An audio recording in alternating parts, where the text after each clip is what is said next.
Listo, grabando.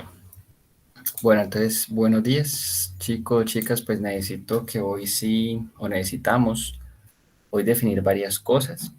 Entre esas, esos grupos que al fin hace 8 días no recibí pues como la información, que hemos quedado de tenerlos ya como concretos, es decir, que hoy no podríamos arrancar esas propuestas, sino que tocaría en 8 días, pues entonces necesitaríamos arrancar por definir esos grupos, ¿sí?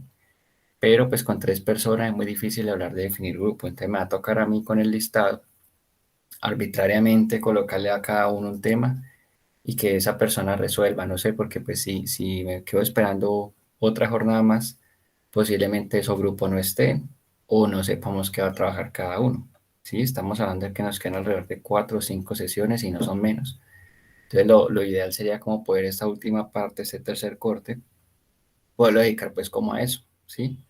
Entonces, hacia el final de la clase, yo voy a tomar el listado y daré los temas, o si de pronto los que están aquí, si ya tienen un tema, pues yo apuntarlo acá, ¿sí? Porque no veo de otra. Si quisiera empezar, pues como hablando un poco de lo que son los lenguajes artísticos, hacer una definición de qué son esas bellas artes, ¿sí? Que todo el tiempo escuchamos eso, pero no sé qué tanta claridad haya en cuanto al tema.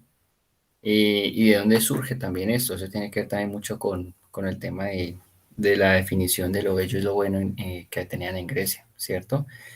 Otra cosa también, eh, quiero que trajemos un tema hoy, digamos, recopilando un poco todo lo que hemos visto hasta ahora, que es el tema de la improvisación, ¿sí?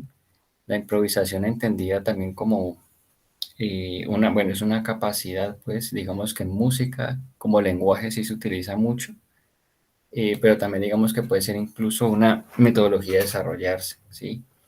Y hay como unas pautas y unas nociones a tener en cuenta cuando yo hablo de improvisar. A veces se piensa que improvisar es como salir a decir cualquier cosa y no necesariamente, ¿sí? De hecho, en teatro dicen que para improvisar hay que tener todo fríamente calculado. Entonces, digamos que es como explorar un poco esa parte y cómo se aplica el contexto de la pedagogía. Y vamos a trabajar pues sobre un autor que se llama Stephen Desmanovich, y la idea es poderles compartir pues el libro también ahorita por WhatsApp y que podamos trabajar algunos capítulos y hacer pues como una reflexión también, ¿sí? Del corte pasado siento que me quedaron debiendo casi que la gran mayoría esa reflexión de María Caso. Entonces digamos que sí es importante poder hacer las lecturas, porque no les he dejado ni la mitad de las lecturas que queríamos estar haciendo, porque considero que es más también importante el tema de que generemos aquí experiencias y reflexiones, pero esa parte de leer y escribir también es supremamente vital, más teniendo en cuenta que el otro semestre van a estar a mitad ya de la carrera, entonces necesitamos ya despejar como esas habilidades, clarificarlas mucho más. Entonces, bueno, cuando yo les digo bellas artes, ¿ustedes qué entienden por bellas artes?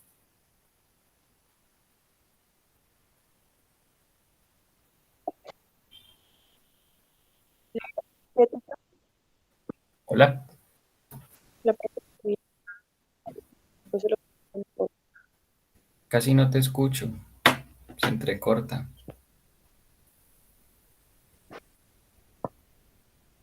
Si quieres, escríbeme.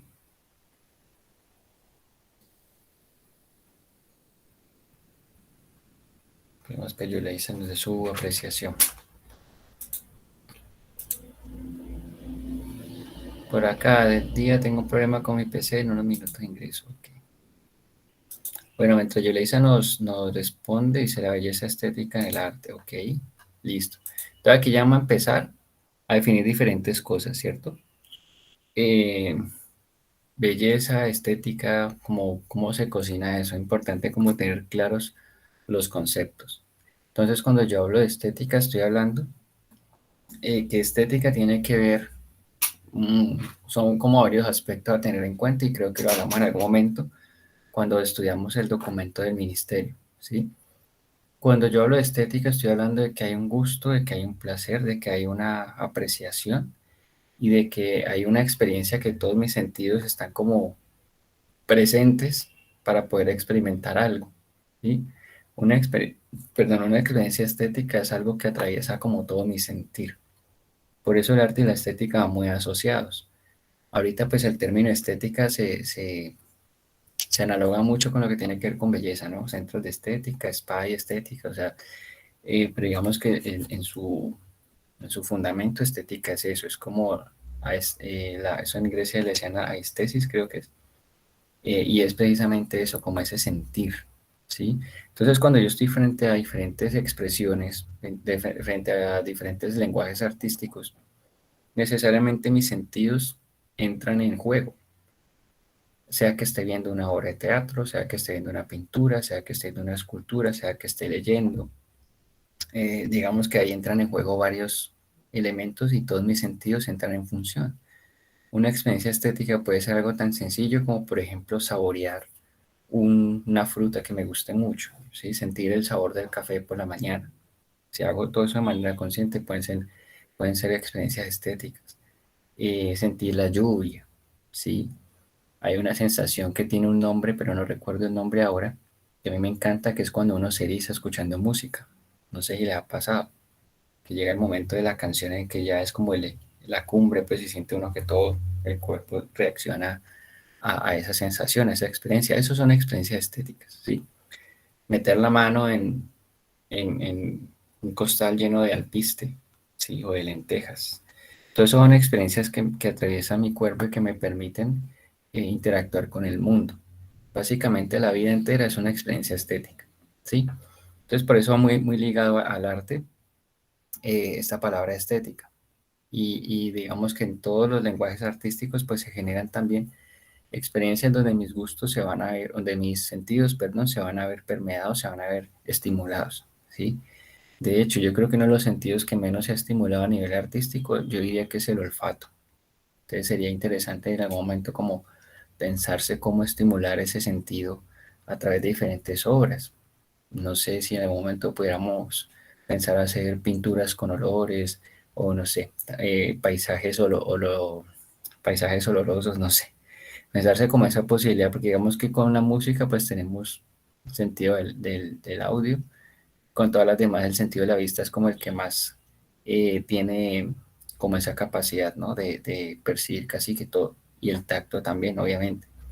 Entonces, digamos que es bien interesante pensar en eso. Entonces, bueno, cuando hablamos de las bellas artes, estamos hablando, esperen, yo aquí tengo,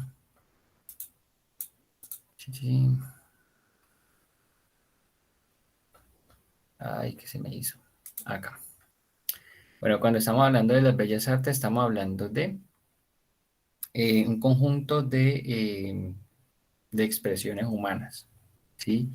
El ser humano desde que existe siempre ha tenido, ya lo hemos dicho muchas veces, una necesidad innata, eso nace con uno, una necesidad innata de comunicar, de expresar y y de poder mostrar y de interpretar ese mundo.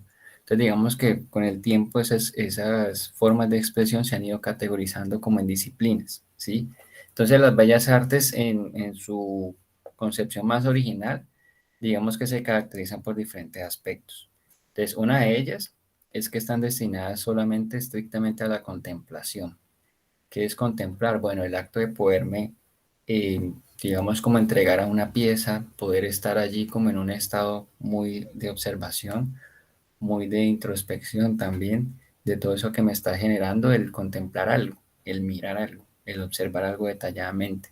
Entonces, las bellas artes se caracterizan por eso. Primero, porque tienen, digamos, o están destinadas a una contemplación. De hecho, no sé si les ha pasado, pero cuando uno está haciendo algo, cuando uno está haciendo una pintura, cuando uno está haciendo una danza, cuando uno está componiendo una canción, así uno lo está haciendo por el placer de hacerlo, hay una parte de uno que siente, que quiere además, que eso lo vean otras personas, que eso llegue a otra gente, ¿sí? Esa necesidad de comunicar, esa necesidad como de velar eso que tengo yo, eso que siento yo, que es una de las cosas pues, más bonitas como el arte, ¿sí?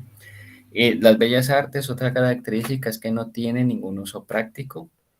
Es decir, cuando hablo de uso práctico, estoy hablando de que no es algo que yo vaya a, digamos, como a darle una utilidad, ¿sí? Es decir, ya les he puesto el ejemplo varias veces, cuando yo voy a un supermercado, ¿cierto? Yo coloco mi lista de cosas que necesito, aceite, arroz, azúcar, panela, bueno, todo lo que uno compra, ¿sí? Pero en esa lista yo no coloco un cuadro, una escultura, un CD, ¿sí? Porque digamos que no son cosas que yo les vaya a dar una utilidad concreta. Yo no voy a comprar una pintura para dar una utilidad concreta a mi vida. Son, digamos, elementos que son creados por el ser humano, pero más allá de una contemplación y de brindar una experiencia, pues yo no hago más con eso, ¿sí? Simplemente vivirlo, sentirlo, gozarlo, tener placer estético, que es lo que hace uno cuando va a un concierto. Ir a un concierto en realidad uno está pagando es por una experiencia, porque a veces son las mismas canciones que uno puede escuchar en radio, que puede escuchar en su celular, en Spotify, en YouTube, ¿sí? Son las mismas canciones, pero ¿qué hace diferente que yo quiera ir a un concierto? Bueno, que quiero vivir la experiencia de sentir esa canción con un grupo de gente, de vivir esa canción con los artistas ahí en vivo, de escuchar los instrumentos en vivo que me genera otro tipo de experiencia, de pronto escucharla con audífonos. Entonces, cuando se habla de que no tiene ninguna utilidad, ahí hacemos una diferenciación importante, que es también una discusión que ha tenido muchísimo tiempo, eh, que son, digamos, a las artes que son aplicadas a una utilidad. Por ejemplo, aquí empieza a haber una distinción entre arte y artesanía, ¿sí? ¿Por qué hay una distinción entre arte y artesanía? ¿Cuál creen que ustedes que es la diferencia entre las bellas artes y la artesanía? Buen día.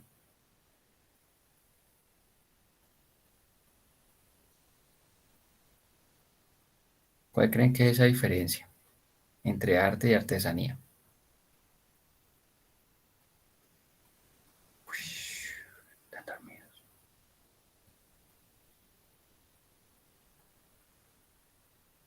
Hello.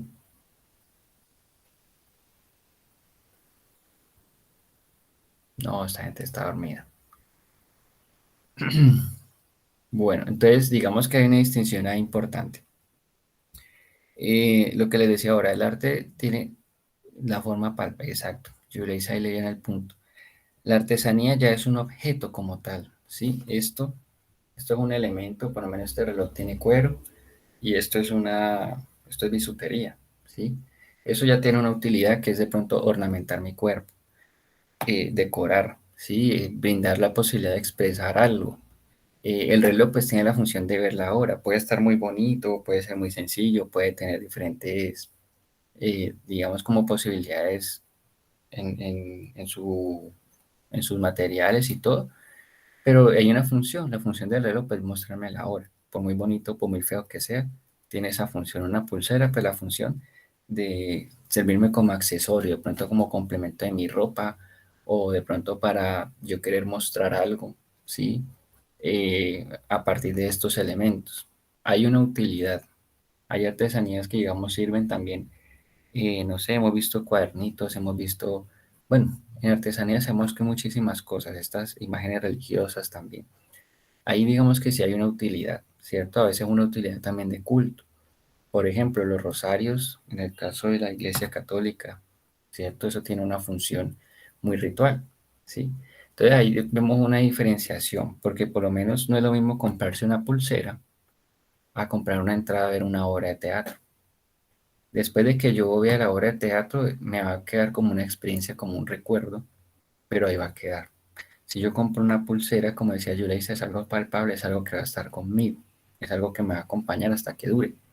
Entonces, en las bellas artes son más como experiencias y son más como permitirle a mis sentidos y a mi ser un goce estético, una apreciación, una contemplación, algo que me permita a mí experimentar algo, ¿sí? Entonces, digamos que se disfrutan, las bellas artes se disfrutan por medio de los sentidos más que todo visual y auditivo, que digamos que en Grecia hicieron como una especie de distinción, donde decían que los gustos, habían como unos sentidos que eran considerados como superiores, ¿no? Entonces, las artes que tuvieran más, o que tuvieran como una estimulación mucho más amplia de los sentidos ojo y el audio, de lo visual y lo auditivo, eran consideradas superiores. Entonces ahí por eso empezamos a ver una distinción muy grande. ¿Por qué? Porque lo visual, pues digamos que envuelve dibujo, pintura, escultura, arquitectura, y el auditivo, pues obviamente va a estar la música, ¿sí? Entonces digamos que las prácticas o las artes o las formas de expresión que iban más encaminadas al tacto, al gusto y al olfato eran consideradas inferiores, ¿sí? Era una distinción que tenían ellos, cosa que pues obviamente eso tiene que plantearse porque hay personas que son invidentes o que pueden tener la posibilidad de experimentar desde el tacto, por ejemplo, su mundo, pero pues eran distinciones que hacían desde la antigua Grecia, ¿sí? Eh, digamos que se enfocan mucho en lo que son valores estéticos, como les decía ahora, en experiencias. Entonces, teniendo en cuenta esas características de las bellas artes, están como catalogadas en siete artes. Es una clasificación y digamos que del siglo XX, del siglo pasado, estas manifestaciones artísticas incluyeron más adelante lo que se conoce como el séptimo arte, que ya vamos a ver todo eso, ¿sí? Entonces, uno de esos lenguajes artísticos, si pueden apuntar por ahí o después ver la grabación, no sé. Uno de esos lenguajes artísticos es la arquitectura, ¿sí? La arquitectura, pues, digamos que podría uno decir que tiene una función utilitaria, ¿cierto? ¿Por qué? Porque pues una casa es para habitarla, ¿sí? Digamos que entonces se ha convertido en una de las bellas artes por el tema de la idea, por el tema de que tiene una proyección, por el tema de que son edificaciones que pueden tener un simbolismo muy fuerte, ¿sí? Construcciones barrocas como por ejemplo en el Vaticano, ¿cierto? Son construcciones que están hechas para durar y que más allá de tener la función de que la gente habite, pues tienen también unas asociaciones de poder interesante. No sé si han notado que todos los lugares asociados al poder pues siempre tienen una arquitectura que sobresale, que se distingue del resto, ¿sí? Entonces digamos que en esa función simbólica y estética que socialmente la gente reconoce, hay también una apreciación estética, por eso se considera una de las bellas artes, ¿sí? Porque digamos que pudiera ver como uno puede decir, no, pues que la arquitectura sí es algo palpable, ¿sí? Pero no es lo mismo hacer una casa como en las que vivimos a entrar a una catedral gótica, cuando sabemos que el gótico tiene toda una intención muy espiritual y me genera una experiencia muy distinta a de pronto entrar a una casa normal, ¿sí? Y cuando vemos las ciudades, de hecho, cuando uno viaja, cuando uno llega a otros lugares, lo que más le llama a uno la atención es eso, recorrer los espacios y mirar como esas arquitecturas. Aquí en Latinoamérica pues estamos muy permeados pues por arquitectura más que todo barroca y colonial, y eso se ve muy reflejado en todo, ¿sí? Pero hay otras partes donde de pronto son otros eventos históricos los que han habido y pueden apreciar otro tipo de escultura, ver otro tipo de arquitectura, otro tipo de calles, otro tipo de infraestructura, ¿sí? Pensando también que hay ciudades que han sido incluso preconcebidas. Hay ciudades que han construido desde un plano, ¿sí? No como de pronto pasa en la mayoría de ciudades, que es que las ciudades se van expandiendo y después ya como que no caben los carros, no cabe la gente y todo esto. Hay ciudades que desde antes de construirse se planeaban. No sé si han escuchado eso de que todos los caminos llegan a Roma. Esa frase pues tiene un sentido y es que precisamente la ciudad estaba diseñada para que casi que todas las calles llegaran al centro, ¿sí? Entonces cuando uno mira esto uno dice, wow, hay una planeación y a pesar de que es tangible, que la arquitectura es algo que yo puedo percibir y que me puede dar una utilidad, pues también hay unos simbolismos muy interesantes. Y eso lo podemos ver desde hace muchísimo tiempo, cuando empezamos a crear templos, construcciones megalíticas que permitían, digamos, generar rituales, hacerle culto a ciertos dioses, ¿sí? O tener, digamos, como un tributo a la muerte, como en el caso de las pirámides, ¿sí? Entonces, la arquitectura sería como una de las bellas artes, digamos, una. La otra otra de las bellas artes sería la pintura, que esa sí es netamente visual. Estamos hablando de que es plasmada en una superficie bidimensional. Y ahí entramos a jugar con colores, con texturas, con perspectiva y con todos los elementos de composición que en algún momento en dibujo y en pintura ustedes han trabajado. La pintura, digamos que también nace como una necesidad de pronto, lo que veíamos un poco cuando hablábamos de cosas históricas, desde esa primera mancha en esas cavernas, como esa necesidad de mostrar algo, de representar ese algo, ¿sí?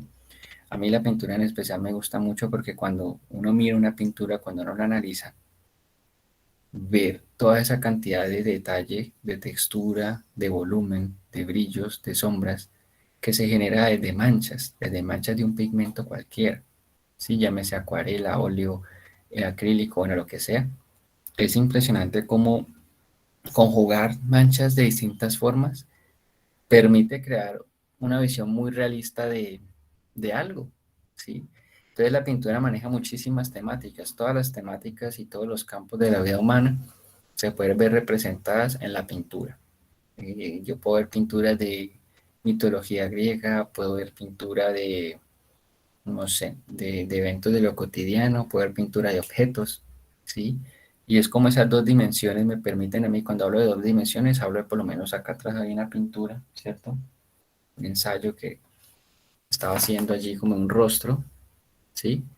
Y son dos dimensiones, es decir, eso es plano, pero dentro de ese plano yo puedo crear cantidad de efectos y cantidad de pronto de texturas y de realidades que hacen parte pues como de ese goce estético, ¿sí? ¿Y para qué compra uno una pintura? Bueno, para tener el placer, el mero placer de poderla contemplar cuando quiera, de poder ambientar mi casa, algún espacio de mi casa con una pintura que a mí me genere algo, que a mí me guste, que a mí me transmita algo, ¿sí? No hay una utilidad más allá de una apreciación estética y un goce contemplativo, porque en últimas un cuadro no me sirve para nada, ¿sí? Con un cuadro yo no puedo partir un tomate, con un cuadro yo no puedo ver la hora, con un cuadro yo no puedo escribir, ¿sí? Es meramente goce estético. Y la pintura, digamos que ha tenido una trayectoria bastante amplia. Y si hablamos como de su punto máximo desde el Renacimiento, podemos ver cómo incluso puede ser un motivo de una profesión, cómo alguien se puede dedicar toda su vida a perfeccionar el arte de la pintura, que sabemos que no es tan sencillo como a veces los grandes maestros lo hacen ver, ¿sí? Y bueno, juega también con armonía, con perspectiva, como les decía ahora, con estas nociones básicas de composición, fondo, forma, equilibrio, peso visual y muchos elementos que ahorita en diseño gráfico también se aplican, ¿sí?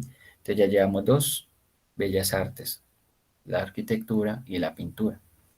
Otra de las bellas artes, en el tercer lugar, tenemos a la escultura. Y la escultura ya estamos hablando de crear formas de manera tridimensional, que es un poco lo que hacemos en cerámica. Y estas piezas pueden ser modeladas. En el caso de cuando yo tomo un bloque de mármol y le empiezo a dar forma, pueden ser talladas. En el caso de cuando yo tengo una placa de madera, lo que sea, y comienzo a incidir con algún material para sacar una forma específica, puedo tener relieves, puedo tener bajo relieves. Bueno, hay muchas posibilidades dentro de la escultura. Cada una de las bellas artes tiene como una gama de posibilidades en cuanto a la técnica, ¿sí?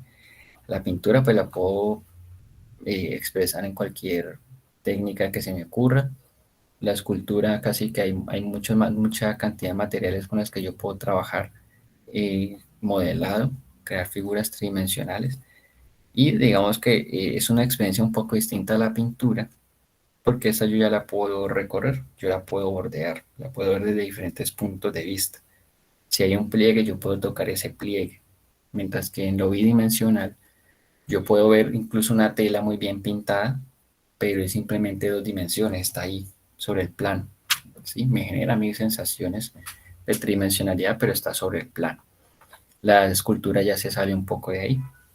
Y ya hemos visto pues que la escultura sale como una forma de inmortalizar ciertos personajes, surge como una forma de, digamos, como de representar la figura humana y también como ornamento. Cuando hablo de ornamento estoy hablando de decoración, ¿sí? Decoración de ciertos espacios, no sé, la escultura la podemos ver también en lugares muy asociados al poder. En los centros de las ciudades casi siempre le rinden tributo a personajes históricos a partir de esculturas, ¿sí? Entonces ya llevamos tres: arquitectura, pintura y escultura. Otra de las bellas artes, en este caso la cuarta, sería la música. Y pues la música ya sabemos que es como el arte de combinar sonidos, aplicando pues los principios de melodía, ritmo, armonía y también pues usando la voz humana e instrumentos musicales. En el caso de la música, digamos que ahí sí está muy involucrado el tema auditivo por obvias razones. Y yo siento, por ejemplo, que es una de las artes más, para mí, yo digo que es una de las más completas que hay, ¿sí? ¿Por qué? Porque por lo menos yo siento que la música puede ser muy inmediata. La música te puede generar algo instantáneamente. Hay pinturas que lo pueden lograr o esculturas que lo pueden lograr. Pero, por ejemplo, si yo voy en un bus, ¿cierto? Pongámonos esa imagen mental. Yo voy en un bus y empieza a sonar una canción. Puede que a mí no me guste, pero me empieza a generar unas imágenes mentales y de pronto sensaciones y cosas que ya eso es una experiencia, ¿cierto? Pero si en un bus hay una pintura o un sticker pegado de algo, pues yo puedo contemplar un rato, o si quiero ni siquiera caigo en cuenta de él, yo puedo tomar la decisión. Pues la pintura a veces es como el agua, ¿sí? Cuando empieza a llover eso moja a todo el mundo y no mira quién tiene sombrilla y quién no. La música cuando empieza a sonar se esparce, al que tenga oído le llega, ¿sí? Y genera cosas, una letra, un sonido, no sé, algo que pueda ser estridente, algo que pueda ser suave, relajante, de una como que llega, ¿sí? Cala de uno. Y la música pues siempre también la hemos tenido como un componente de expresión, como un componente ritual. Y me parece muy, eh, digamos, como muy bonito también esa forma en que la música ha logrado incluso generar un propio lenguaje. Y cuando hablo de un propio lenguaje, hablo específicamente de la escritura de la música, ¿sí? Yo pienso que en el momento en el que la música se escribe, hace un vuelco bastante grande en que yo pueda escuchar algo y después traducir eso en notas, traducirlo en tonos y replicarlo ya es bastante interesante, ¿no? Que es lo mismo que uno puede hacer con la pintura. Una vez que yo entiendo la teoría del color, las normas básicas de cómo jugar con eso y generar imagen. Con la música también yo puedo entrar a entender ese lenguaje y traducirlo en sonidos. Y además que son unas notas musicales muy definidas, ¿sí? En la escala musical son 7 notas. Y es pensar que esas 7 notas son las mismas que hemos tenido desde hace muchísimo tiempo y con esas mismas 7 notas las posibilidades han sido infinitas y siguen siendo infinitas, ¿sí? La música, una de las artes que yo digo que, bueno, tiene bastante como por potenciar en el ser humano, ¿sí? Llevamos 4, ¿sí? Atentos pues. Otra de las bellas artes sería obviamente la danza. Eh, la danza pues digamos que también esa conexión directa con el cuerpo, esa conexión con el movimiento, y es como estos movimientos a nivel histórico también han tenido unas repercusiones casi siempre rituales. En diferentes culturas la gente se entraba en estados de trance y empezaba a moverse, y de pronto estos movimientos se fueron también como estilizando, definiendo, ¿sí? Y comienzan a surgir otro tipo de ritmos también a medida que la música va avanzando, pues la danza va ahí pegadita tratando de darle movimiento a esa música, generándole como una imagen corporal a esa música que va surgiendo. Por ejemplo, la danza clásica pues surge como esa observación con los cisnes. De hecho, el mismo traje de las bailarinas de danza clásica pues tiene que ver como con esto. Por ahí vemos pues estas obras como el cisne, esta película por ejemplo El Cisne Negro, y tiene digamos como esa analogía con ciertos movimientos de la naturaleza y se entrenan para poderse mover de ciertas formas.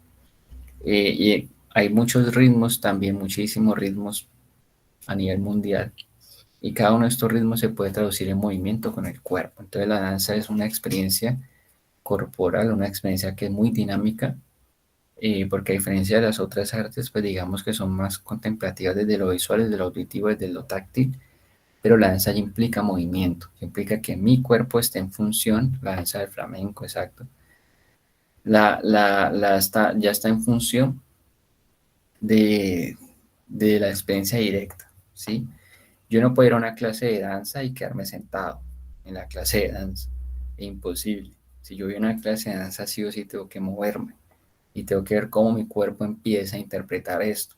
Y eso también digamos que requiere una inteligencia kinestésica y requiere pues una capacidad como de entender el ritmo, de incorporarlo y de poderlo traducir, ¿sí? Entonces digamos que también es un arte muy interesante y que es lo mismo, digamos que cuando uno baila, no necesariamente uno tiene que ser profesional, pero todos hemos ido a una fiestica, nos han invitado en algún momento como a salir a bailar, dispersarse un rato, y ese hecho de moverse distinto por un lapso de tiempo, así sea corto, eh, ya genera, digamos, otro tipo de dinámicas mentales y es otro tipo de experiencia. Normalmente yo siempre estoy en las mismas posturas. Con la virtualidad pues hemos estado mucho tiempo sentados frente a una pantalla y normalmente estamos caminando, caminando rápido o desplazándonos de un lugar a otro, pero siempre el cuerpo se mueve igual. El bailar es como romper esa rutina y decir a mi cuerpo como que, ok, te puedes mover de otras formas, puede pasar algo. Y hay algo que se llama en la danza que es la cadencia, que también se trabaja en la música. Y la cadencia es, por ejemplo, que empiezas a escuchar algo y tu cuerpo se empieza a mover de acuerdo a cómo siente esa música. No necesariamente la está bailando pues con la técnica precisa, pero hay unos movimientos que se generan casi que involuntarios al ritmo de eso que estoy escuchando, ¿sí? Bueno, hay gente que le cuesta muchísimo más el tema de la cadencia, pero ahí está. Y es como un reflejo de mi cuerpo también frente a la música, ¿sí? Entonces ya llevamos arquitectura, pintura, escultura, música, danza, van cinco. La sexta, de las bellas artes, la sexta estaríamos hablando de literatura. Y la literatura pues se refiere a la palabra escrita, obviamente. ¿Sí? Con literatura, digamos que es un espectro bastante amplio, porque de que nosotros podemos escribir, que fue algo muy parecido a lo que pasó con la música, estas palabras que yo estoy diciendo en este momento las puedo escribir y alguien más las puede decir luego. Es un lenguaje. Son una cantidad de códigos que con el tiempo aprendemos a interpretar y podemos darle una función a eso también, ¿sí? La literatura pues también puede ser algo palpable, porque yo lo puedo leer, pero si yo estoy leyendo un libro sobre mundos fantásticos, pues eso no es tan palpable, ¿sí?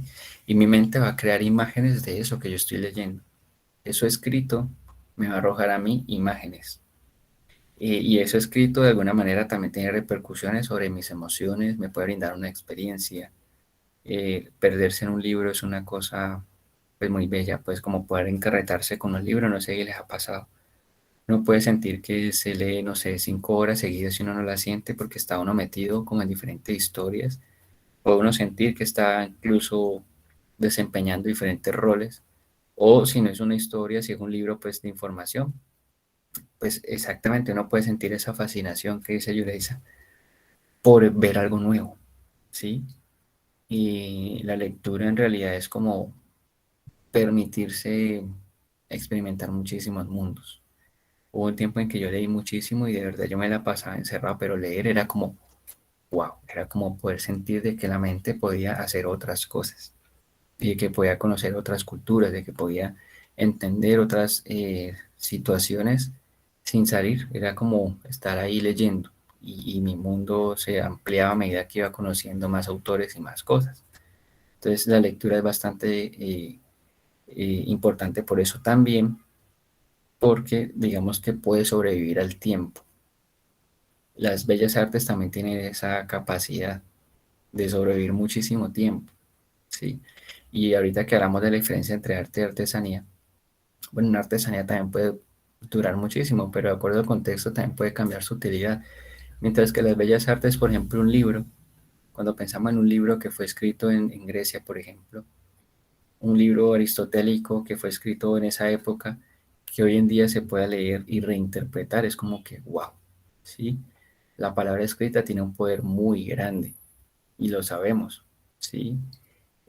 Básicamente, casi que un gran porcentaje de las religiones del mundo están basadas en textos, en algo escrito, y algo escrito que ha sobrevivido muchísimo tiempo, ¿sí?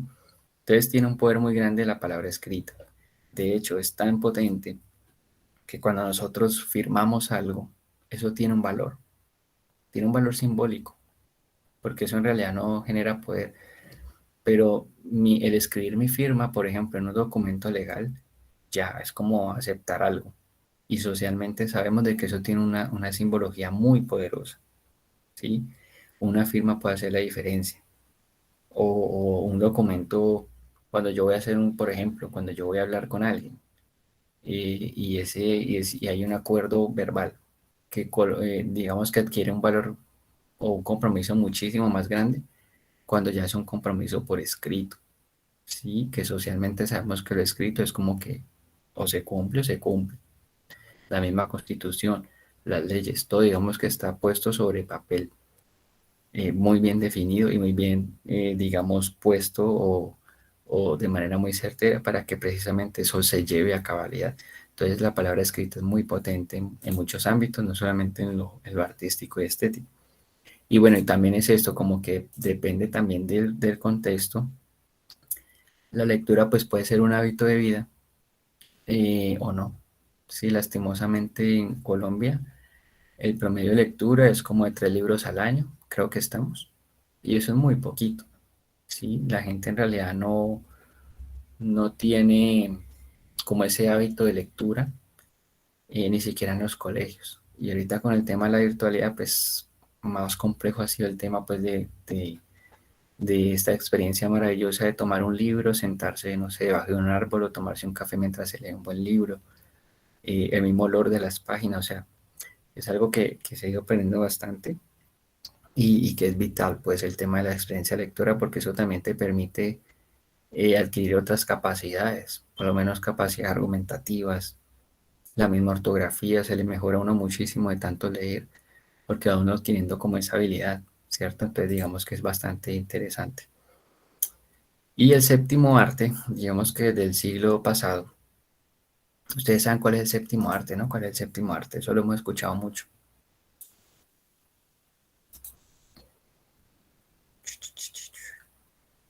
¿Cuál es el séptimo arte?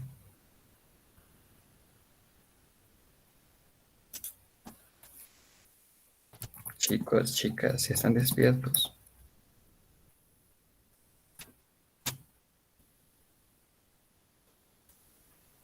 El cine, exactamente. Yo le hice y Pedro, el cine.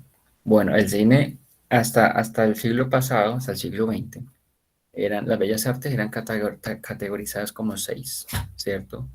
Cuando surge el cine, eh, que más adelante cuando veamos audiovisual, si Dios quiere y estoy con ustedes, pues lo podremos ver, la historia del cine y todo eso que es tan fascinante, tan bacano. Y digamos que el séptimo arte es el cine, ¿por qué? Porque condensa todas las demás artes, ¿sí? En cine yo tengo música, escritura, teatro, visuales, escenografía, bueno, todo está allí, todo está inmerso en el cine. Es un arte muy completo, es una experiencia muy, muy completa, ¿sí? De hecho, el mismo ritual de ir al cine te permite entrarte mucho más fácil en un mundo porque todos tus sentidos están estimulados. De hecho, ya hay cines que te brindan una experiencia 3D, 4D, eso te echan agua, sale humo, la silla se mueve. Te digamos que es una experiencia muchísimo más completa. Y aparte, pues te genera un ambiente en el que está todo oscuro y estás allí como viendo y sumergiéndote en eso. Y no sé si le ha pasado, por ejemplo, cuando uno va a cine, que cuando se acaba la película y uno sale es como que, ah, verdad que yo tengo una vida afuera, verdad que tal cosa, así, porque uno queda tan metido en la experiencia que se demora un ratico como en volver y como en pensar en otra cosa, ¿sí? Y hay películas de películas, hay películas que lo pueden dejar a uno todo el día pensando, hay películas que te pueden dar una cachetada, hay películas que te pueden sumergir en mundos que ni siquiera existen, o hay películas que te pueden perturbar fácilmente, pero es una experiencia muy completa. Hay películas que lo pueden dejar dormir a uno, sí, de todo, pero es una experiencia muy completa.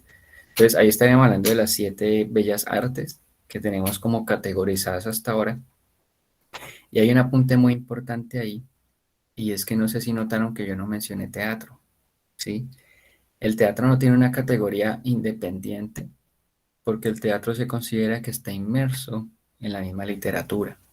De hecho, El teatro y la literatura van de la mano. ¿Por qué? Por lo mismo, porque muchas de las grandes obras han surgido primero de lo escrito. Un dramaturgo lo que hace es escribir una obra y el actor lo que hace es interpretarla. Entonces van ligadas, es decir, que dentro de la literatura está contemplado el teatro, que el teatro también tiene pues una historia y un legado bastante grande y también involucra obviamente como en la danza pues el cuerpo y también las emociones y la capacidad de poder expresar corporalmente diferentes situaciones y diferentes roles, ¿sí?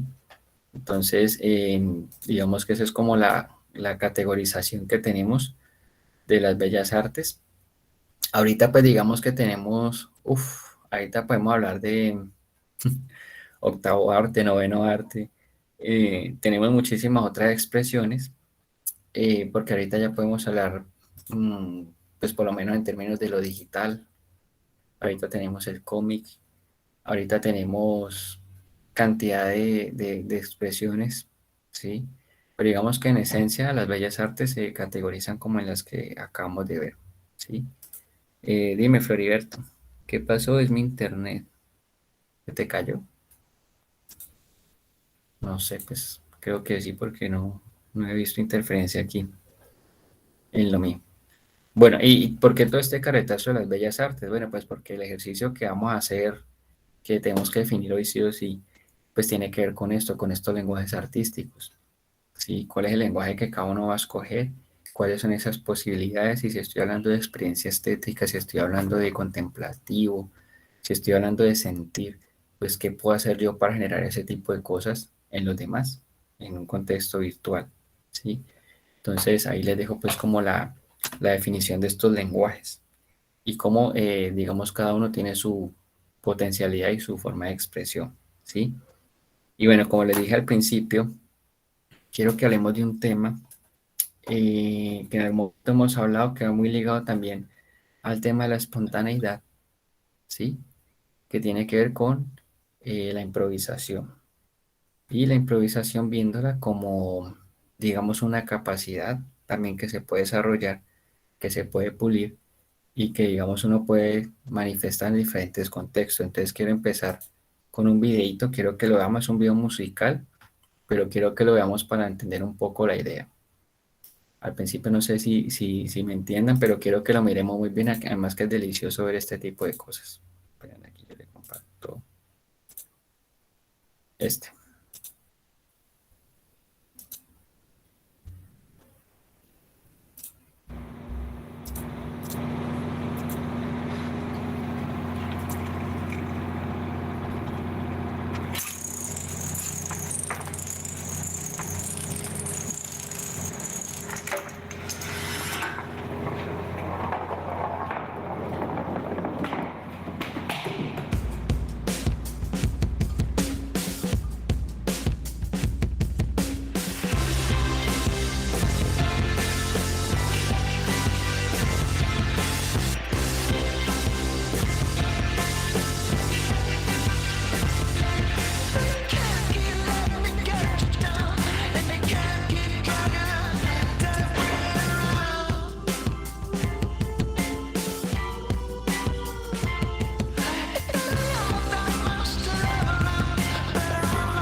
Hola compañero, ¿qué pasó?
compañeros.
Bueno, no sé qué le pasó a Floriberto, que no sé si pudo ver el video en internet, no sé qué pasó.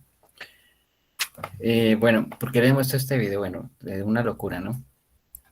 Piensen por un momento que digamos, esto no estuviera planeado, ¿sí? Para hacer ese tipo de propuestas es milimétricamente calculado cada paso, cada movimiento, cada objeto, ¿sí? De hecho, yo siempre quería hacer una vaina de estas con algún grupo, porque me parece una locura, ¿sí?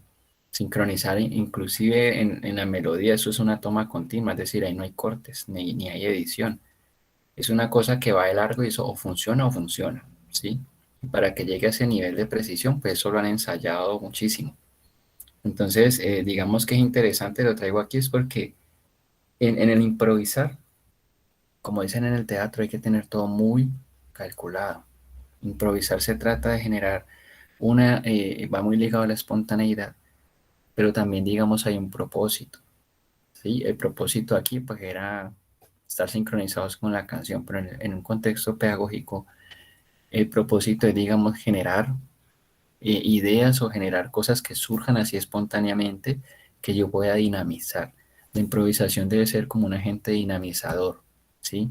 Pero esa dinamización debe ser también con un propósito. No puede ser como, o no sé, yo no planeé la clase, llego, improviso, bla, bla, bla, bla, bla. No, tiene que haber siempre un propósito. Entonces, digamos que en el contexto pedagógico, uno debe tener claro antes de empezar una clase, ¿sí? Un objetivo. ¿A dónde quiero llevar yo a la gente en esta clase, en esta sesión? Tener ese objetivo aquí. No necesariamente lo tengo que decir a los estudiantes. Pero digamos que, no sé, en pintura, ¿sí? Mi objetivo es que, internamente mi objetivo es que aprendamos la diferencia entre colores fríos y cálidos, ¿sí? Eso puede ser un objetivo que yo tengo aquí. Entonces, ya como yo haga la clase, como yo la maneje, como yo le explique, eso ya depende de cada persona, ¿sí? Cada maestro, cada profesor, cada docente tiene una forma particular de dar clase y una forma particular de conectar con los estudiantes, una forma particular de hablar, una forma particular de recursos, no sé, diferentes cosas. Eso uno lo va desarrollando a medida que se va enfrentando con esta vaina, ¿sí? Pero digamos que el objetivo siempre está ahí. Si yo no tengo claro ese objetivo, pues por más de que yo sea dinámico, por más de que yo improvise, por más de que yo trate de ser espontáneo, pues eso se nos puede perder. Entonces digamos que sí es importante tener como claridad en ese aspecto, ¿sí? Y lo digo también porque se supone que el ejercicio que vamos a hacer es que cada uno pueda proponer una clase. Y es importante tener claro que esa improvisación, esa espontaneidad, también va cargada de un conocimiento. Es como cuando uno va a hacer una exposición. No sé si se acuerdan en el colegio cuando uno hacía una exposición, que uno, para sentirse uno seguro, para sentirse uno tranquilo, uno tiene que saber esto, ¿sí? Como que no tiene que saber esto para exponer esto, ¿sí? ¿Por qué? Porque yo no sé en qué momento alguien me pregunte algo. Y yo no puedo saber esto y exponer esto porque pasa todo lo contrario, ¿sí? Va a quedar como un charlatán. Entonces yo necesito es tener un conocimiento muy amplio, mostrar una porción de eso que yo estoy hablando y tener, digamos, toda la otra gama de posibilidades para dinamizar. Digamos que yo aquí estoy o está viendo una clase, estamos hablando de dibujo a lápiz, ¿cierto? Y resulta que por alguna razón nadie llevó lápiz ese día, ¿sí? ¿Qué hago yo para hablar de dibujo sin ese lápiz? Sin esos materiales que yo pensé que habían y no habían. Que en las plásticas pasa todo el tiempo, créanme. A uno lo invitan a hacer talleres, uno genera espacios para hacer talleres y de pronto uno pide unos materiales porque sin materiales plásticas no hay nada, pues o se limita mucho. Llega uno al espacio, resulta que a nadie le dijeron del material, resulta que lo llegaron sin nada. Entonces, ¿cómo hago yo una clase de artes plásticas sin material? Y teniendo como objetivo el dibujo ese día, ¿cómo hago yo? ¿Sí? Entonces empezarse a plantear si puedo dibujar con mi cuerpo, si puedo utilizar elementos orgánicos, si hago land art, si salgo y con ellos hago frottage, bueno, diferentes posibilidades técnicas, pero que están allí, digamos, porque hay un bagaje, porque hay un conocimiento, ¿sí? Por eso es tan importante uno capacitarse, aprender cada vez más cosas, porque así mismo cada vez va a fluir más y cada vez se va viendo más natural y más orgánico en uno que una clase fluya y más una clase pues de un contexto artístico. Entonces también es eso, es como tener en cuenta ese bagaje y esas posibilidades, prácticamente tener ese plan A, B y C, porque no sabemos a veces en qué contexto vamos a estar, es algo que hemos discutido varias veces. En el contexto del artístico pues uno puede enfrentar a diferentes situaciones y esa es una de ellas, el contexto. Uno necesita tener muy claro ese contexto para poder ejecutar algo, para poder planear una clase, para poder planear una idea, una sesión, ¿sí? Porque no es lo mismo que a mí me digan, eh, vaya a ir a una clase en San Andrés después de que están reconstruyendo y por el paso del huracán que ya va a cumplir un año, ¿sí? Vaya a ir a una clase en un colegio estrato 6 en Bogotá, ¿sí?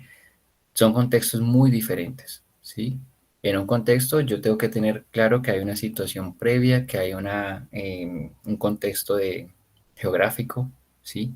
En otro yo sé que pudiera pedir el material que quiera, o pedirles de la calidad que yo quiera y es los supermateriales para unos trabajos súper elaborados, ¿sí? En el otro de pronto no, pero tengo otras posibilidades también técnicas desde lo natural, desde lo que puedo encontrar, no sé, desde los colores del mar, desde la misma cultura. Entonces, el contexto siempre va a ser vital, porque eso también me va a permitir a mí ver las posibilidades técnicas con las que cuento, ¿sí? Si me dicen que vaya a hacer algo con una población que tiene una condición especial, pues no puedo planear la clase igual. Si me dicen que es con niños de 3 a 5 años, no puede ser igual. El contexto me determina a mí toda esa posibilidad, ¿sí?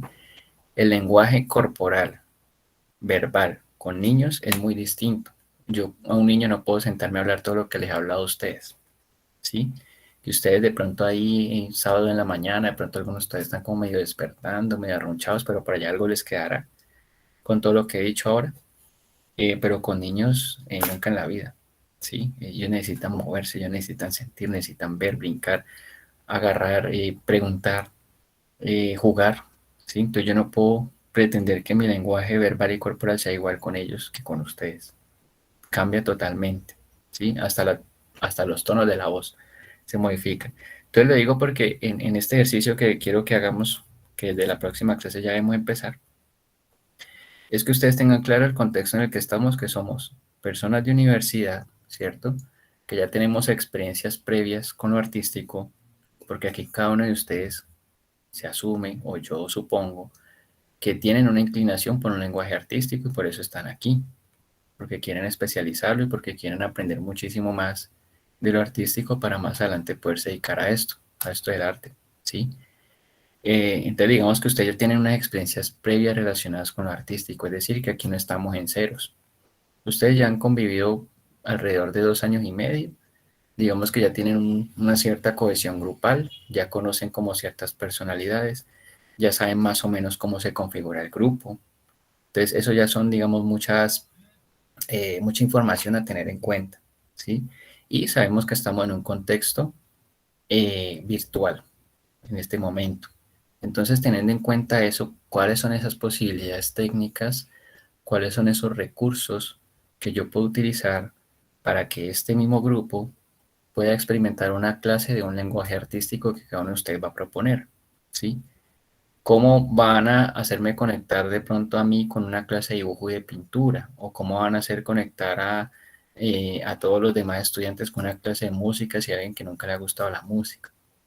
Entonces, pensarse esas estrategias para que logremos utilizar todo lo que hemos utilizado hasta ahora, todo lo que hemos visto hasta ahora, perdón, todo lo que es el pensamiento divergente, lo que tiene que ver con, digamos, estos tres aspectos, estas tres competencias que se evalúan en un contexto artístico que ya hemos visto, todo lo que hemos visto con el tema del art thinking, con María Caso, todo lo que vamos a ver con esta lectura que les voy a dejar hoy. Es decir, cómo yo utilizo todo eso a mi favor para poder conectar. ¿Sí? Yo por eso les había dicho, sean muy visuales, sean muy creativos, sean muy espontáneos, sean muy dinámicos, que enganchen, que esa vaina no sienta como que, uy, ¿qué va a pasar aquí? Esa expectativa y esa cosa, que también hace parte pues como de esa sorpresa, ¿sí? Voy a colocarles otro videito. Este señor que les voy a mostrar es el autor del libro que les voy a compartir más adelante para que leamos. Es un libro muy chévere de leer también. Él es músico y él ha tenido un trabajo muy interesante con este tema de la improvisación. Entonces quiero que escuchemos de primera mano lo que él nos trae a colación. Y luego sí me gustaría escucharlos un poquito porque, uff,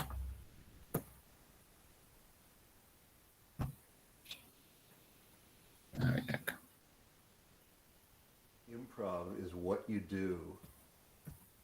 Improv is what you do with the information that is coming into all of your senses at this moment in this room. The question is, can improv be taught, or can that kind of sensitivity and responsiveness to the information that's coming in at this room, at this time, in this environment, be taught? Yes, it can be taught, definitely. It's not teaching in the sense that, okay, here's a list of 10 pieces of information for you to memorize. It's released rather than taught. It's a capacity that each of us has, and it's a matter of giving permission.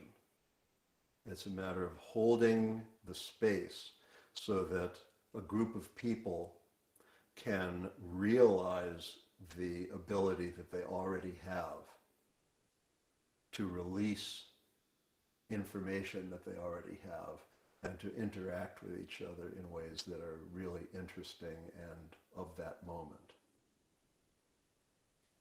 So it could be music, but it could be other things. It could be music, it could be conversation, it could be movement, it could be dance, it could be theater, it could be film, it could be painting, it could be economic policy, it could be business, it could be medicine.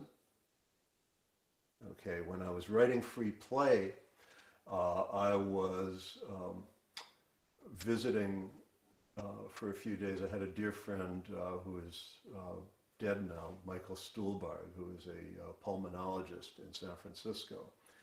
And he was a very scientific, what we used to call left-brained kind of person who was very logical and so forth.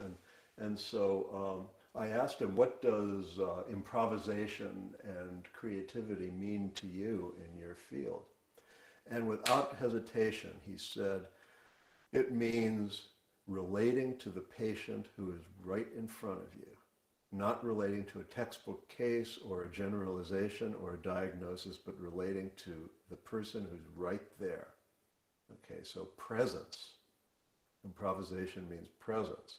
It doesn't mean acting wild or crazy or doing random things or, just anything. It doesn't mean just anything. Okay, because what's happening in this room, the sounds that are coming in the window, the sounds that your partners are making, the gestures that your partners are making, The conversation that you are having is not random. It's intensely and immensely structured. So improvisation means presence and responsiveness to what's really there. So it's very, very close to the scientific method. Improvisation is about data. It's about actual happenings and information, not about having ideas or fantasies or imaginings of what might be interesting to do. I mean, those are important to have too, but a sculptor who has a fanciful idea for a three-dimensional shape that sounds really interesting, but that three-dimensional shape is top-heavy and sticks out this way, and as soon as you build it, it falls over. Okay, that's not going to work. Okay, so it's experimental science. Improvising is doing, testing, seeing how things work out, correcting yourself as you go along, changing as you go along. Okay, I play the violin, and that's an analog instrument, so you have fingers sliding up and down a string with no frets. Okay, and you put your finger on a place on the string and it makes a sound, and you don't like the sound, so you're free to change the sound. You're free to move your finger around. You're free to use different kinds of pressure, different kinds of touch, and you keep correcting and changing until you get something you like. And that happens microsecond by microsecond. Okay, we really do the same thing when we're driving. You've got the steering wheel there, and it's just always going right to left, because you're always a little bit off course, just as your blood temperature in your body is always wiggling around up and down around a certain normal value, but it's never at that value, and you're driving around and you're always correcting. And that's improvisation in daily life.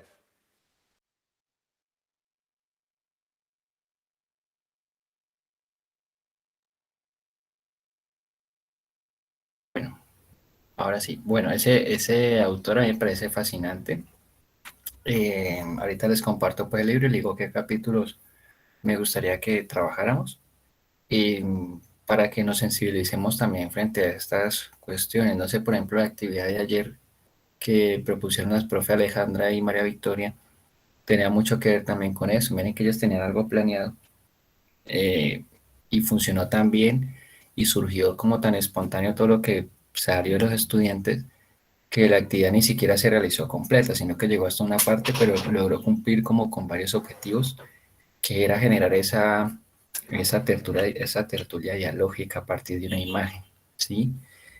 Y fue muy interesante todo lo que surgió ahí. Y ellas simplemente fueron guías y fueron, digamos, como anfitrionas en un espacio reflexivo, ¿sí? Obviamente ellas tenían toda la información para llevar a cabalidad toda la actividad, tenían toda la información del artista, qué significaba la obra, bueno, todo, ¿sí? Y lo que hicieron fue dinamizar de tal manera que todos terminaron, o muchos terminaron haciendo poemas y terminaron compartiendo y se sensibilizaron y hablaron de cosas que sienten, de cosas que piensan, de cosas que perciben. Y me gusta mucho lo que dice Hermanovich, que es como estar totalmente presente en el momento y tomar lo que hay ahí a su favor, ¿sí? ¿Y esto en qué se traduce? Se traduce, por lo menos, yo estoy en un salón de clase, todos estamos dibujando algo muy específico, y en ese momento presencia, en esa entrega, en ese estar ahí, me doy cuenta que de pronto un estudiante empieza a hacer un dibujo que puede arrojar algún aspecto de su vida emocional, ¿sí? Y yo puedo entrar a intervenir, puedo entrar a preguntar, puedo entrar a tratar de ver qué información hay ahí, ¿sí? Y si salen cosas que no sé manejar, pues no sé, puedo ir donde la psicóloga y preguntarle como que, mira, este niño está dibujando esto, ¿qué pasa? ¿Sí? O sencillamente me doy cuenta de que alguien no tiene buena motricidad, o que alguien no sabe agarrar el lápiz, o me doy cuenta de que hay personas de que tienen, cada uno es como un universo entero, y que cada uno tiene una forma particular de aprender y de integrar eso que está ahí. Por eso en los contextos artísticos, lo recomendable es tener grupos pequeños, ¿sí? Porque es muy difícil cuando uno quiere hacer esto, pero digamos que el Ministerio de Educación te coloca 40 estudiantes en un salón. ¿sí? Es casi que imposible poder estar de lleno metido en el proceso de cada uno. Cuando uno habla de un contexto artístico, uno procura tener máximo 12 personas, 8, 6, que uno sepa que pueda ir ahí acompañando, pendiente, mirando, corrigiendo, ¿sí? Haciendo apuntes, haciendo apreciaciones, guiando. Entonces digamos que son muchos factores también que entran ahí como en juego, pero esa presencia también la podemos ver aplicada a cuando surgen cosas, ¿sí? De pronto estamos haciendo una actividad al aire libre y nos empieza a tronar. Y con esas reacciones de esos truenos puede que se me ocurra hacer algo. O puede que espere la lluvia para plantear otra posibilidad. Sí, es como pensar que el momento está cambiando y transitando todo el tiempo, como lo hace nuestro mismo cuerpo, los diferentes pensamientos, emociones, sensaciones, desde lo biológico, desde lo emocional, todo. Y así mismo en la vida. La vida no es un punto estático en el que no pasa nada. Sí, eso siempre va así. Y de un tiempo para acá, pues más. Sí, de hecho, la misma idea de tiempo ha sido una cosa que se ha redimensionado muchísimo porque el tiempo ha cambiado mucho en cuanto a la percepción que tenemos del tiempo. Sí, porque cada vez sentimos que hay menos tiempo y cada vez sentimos que todo va más rápido. O sea, ya la otra semana es noviembre del 2021. Sí, que hace que estamos pasando al 2020, una cosa que no como que wow. Entonces, digamos que es como eso que pasa, eso que acontece en el ahora, cómo yo lo puedo utilizar y lo puedo potenciar en las propuestas que voy a hacer, ¿sí?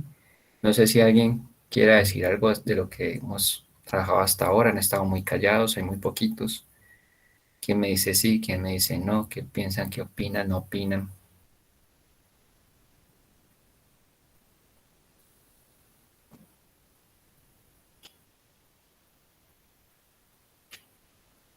¿No opinan? ¿No comentan? Bueno, chicos, entonces vamos a ir cerrando porque pues así sin interactuar también es muy complejo. Porque tal vez la idea es como poderlo escuchar y ver qué queda todo esto, porque no sé en qué queda todo esto que yo hablo aquí. Entonces yo voy a escoger el orden. ¿Vas a decir algo, Florida? Sí, profe, pues durante la clase, pues es muy importante, pues todo lo que dice, ¿no? Pues digamos como, pues nosotros como estudiantes y que pues nos vamos a alinear a, digamos digamos a una profesión, ¿no? Porque pues digamos aquí estamos viendo diferentes, como decimos, bellas artes, pero pues no tenemos que, cada uno tiene una diferencia, pronto a cada uno le va a gustar, otro le puede gustar la pintura, otro el dibujo, otro la literatura. Y pues de parte mía me parece muy interesante, pues que sí, que ya como ir definiendo, ¿no? Digamos, en qué nos vamos a dedicar y qué es lo que vamos a hacer. O sea, eso es como la perspectiva que yo tengo, ¿no? Ujú. Porque de igual manera, pues, digamos, a mí me puede gustar la música y todo eso, pero pues para tocar no soy muy bueno, entonces ahí también, digamos, me traería como dificultades en el camino si yo me dedicaría a eso. Entonces, pero pues de igual manera, lo que usted dice, pues a enfocarse lo que es en la parte de cómo enseñar me parece muy interesante. Me gustaría como ya digamos, estar como en llegar a finalizar y estar en una práctica para dar todo lo aprendido y ver que a ver si los muchachos o los chicos de hoy en día, por ejemplo, casi no ven lo que hoy en día estamos aprendiendo. Entonces, me paso, digamos, como a más adelante, ¿no? Digamos, bueno, y qué pasará si yo termino esta carrera y empiece a trabajar con muchachos y a trabajar esto? ¿Qué sacaría con eso? O sea, uno se imagina eso, ¿no? Digamos, como me voy más allá antes de donde yo estoy. Entonces, me parece muy interesante todo lo que usted dice y no, profe, es como siempre agradecerle por todo lo que nos ha enseñado, profe. Y pues seguir adelante, seguir aprendiendo más, profe. Solo Vale, como bueno, súper. Gracias por la intervención. Y sí, hay algo también muy importante y es que, bueno, ustedes están formándose como licenciados, pero también ahí está implícito el tema de la gestión cultural, ¿sí? No necesariamente tiene que dimensionarse en un colegio o en una escuela, sino que ustedes pueden dimensionarse también ejerciendo sus propios proyectos, ejerciendo sus propias dinámicas, sus propios talleres, sus propios espacios pero que todo eso siempre sea en pro de construir cultura, de construir un pensamiento crítico, de sensibilizar.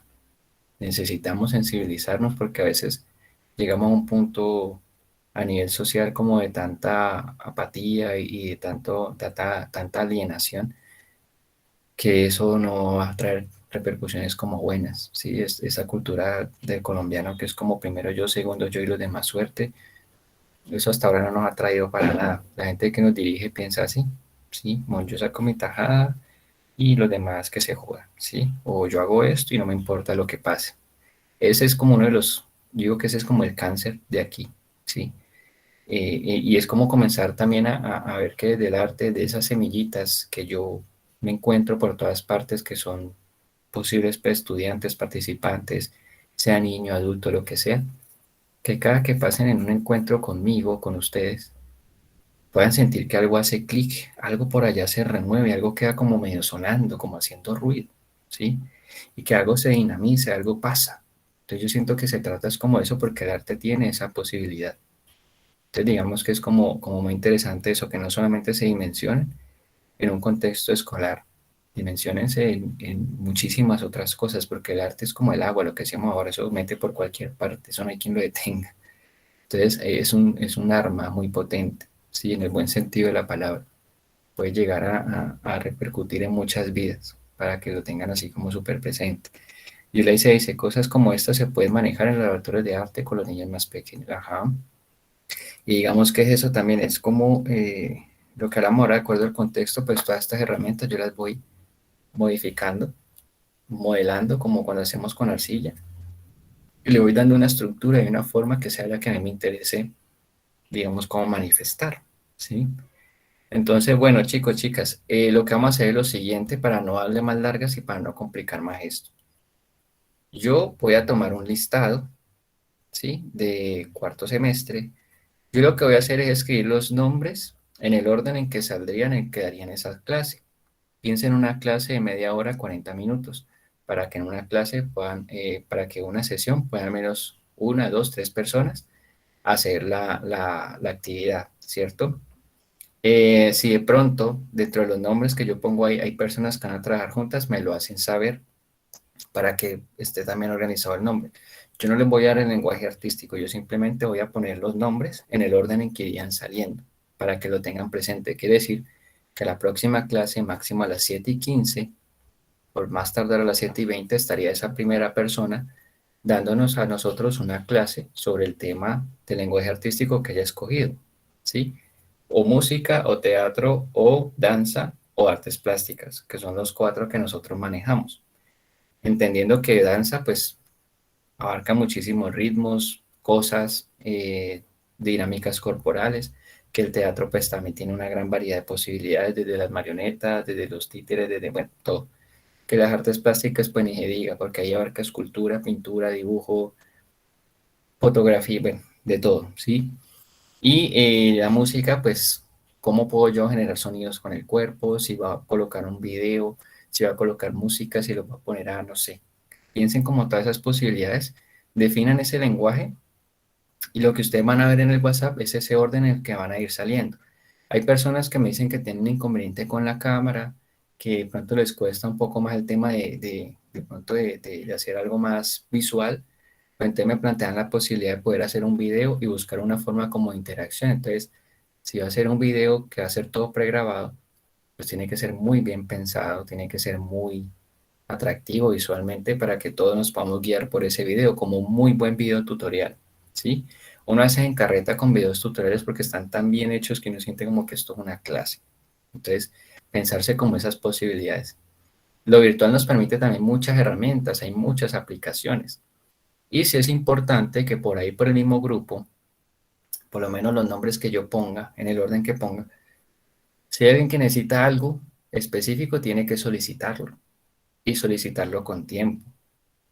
Pongo específicamente el caso de las artes plásticas. Si alguien va a trabajar con plástica y necesita que todos tengan lápiz y papel, el día martes haga un recordatorio en el grupo. Miren, recuerden que para este sábado necesitamos esto, esto y esto, ¿sí? Obviamente tratemos de, si vamos a pedir un material, que sea un material que tengamos en casa, que sea fácil de conseguir, que lo tengamos a disposición, ¿sí? No van a colocar el viernes por la noche, para mañana necesitamos acuarela, necesitamos óleo, necesitamos un lienzo, porque eso no va a ser productivo. Cosas que tengan a la mano, por eso les hablo esto de ser muy creativos. Un lápiz y un papel, vamos a doblar un papel, vamos a hacer origami, vamos a, no sé, voy a colocar este video y a partir de este video ustedes van a hacer tal cosa, ¿ya? Vamos a ver si logramos hacer al menos unas 4 clases la próxima semana y sacar un espacio de unos 15 minuticos para hacer como unas reflexiones, que cada uno hable cómo se sintió, que yo pueda darles como apreciaciones. Si otro compañero quiere decirle, mira, yo siento que en este pedacito de pronto me confundí, para la próxima de pronto pensarte otra cosa. Sí, como mirar esas críticas constructivas que ayudan a eso. Como esto va a quedar grabado, también es muy chévere ese ejercicio, que es un ejercicio demasiado intimidante, que es dar una clase y grabarse. Hay un profesor que nos ponía a hacer eso en la universidad. Nos lanzaba a dar una clase así, pues en vivo es más complejo, ¿no? Porque uno está ahí. Al menos acá, no sé, con lo virtual uno, eso es la retroalimentación. Acá con lo virtual uno se siente un poco más seguro porque incluso uno está en su casa, ¿sí? Y tiene más control. Pero uno en vivo está sujeto a que salga el que te quiere sabotear, que salga el que no le guste nada, que salga el que no conecte, el que le caes mal. Bueno, todo eso puede pasar y él nos ponía a grabarnos y después nos ponía a ver ese video. Ustedes saben lo intimidante que es cuando uno se ve a uno mismo en video. Eso es una cosa loquísima. Todavía no me acostumbrarme a mi cara aquí todo el tiempo. Entonces es bastante interesante el ejercicio que hagamos esa retroalimentación. Como las clases quedan grabadas, pues ustedes también van a tener la posibilidad de verse, de ver cómo es mi lenguaje corporal, qué estoy diciendo, ¿sí? Cómo estoy hablando. Yo me he dado cuenta últimamente que digo mucho sí, sí, sí. Y que además mantengo el hombro así súper torcido en una cantidad de cosas que yo no sé. Tendría que entrar a analizar si de pronto puede ser un distractor o no sé, cantidad de cosas. Entonces, para que lo tengan en cuenta, yo entonces voy a separar ese orden, se los comparto y así se van preparando pues las personas que iniciarían. Las sesiones que nos quedan las dedicaríamos como a esos ejercicios y les voy a compartir el libro de este autor para que trabajemos de la página 51 a la 69, ¿sí? Son 3 capítulos ahí metidos. Como les digo, es una lectura muy, pues, muy dinámica, muy chévere, muy soya, pues, como de hacer. Y con esto luego vamos a hacer algo también desde lo escrito. No para la próxima semana, pero sí para que lo vayan ahí como cocinando. La próxima semana les comentaré. Si lo pueden leer completo, pues delicioso, porque el libro vale la pena. Eh, y nada, igual se los voy a escribir por ahí por el WhatsApp para que no se nos pase. Y nada, chicos, entonces cualquier cosa, nos vemos entonces ahorita igual en cerámica. Y dejemos entonces por ahora ahí, ¿vale? Voy a dejar de grabar.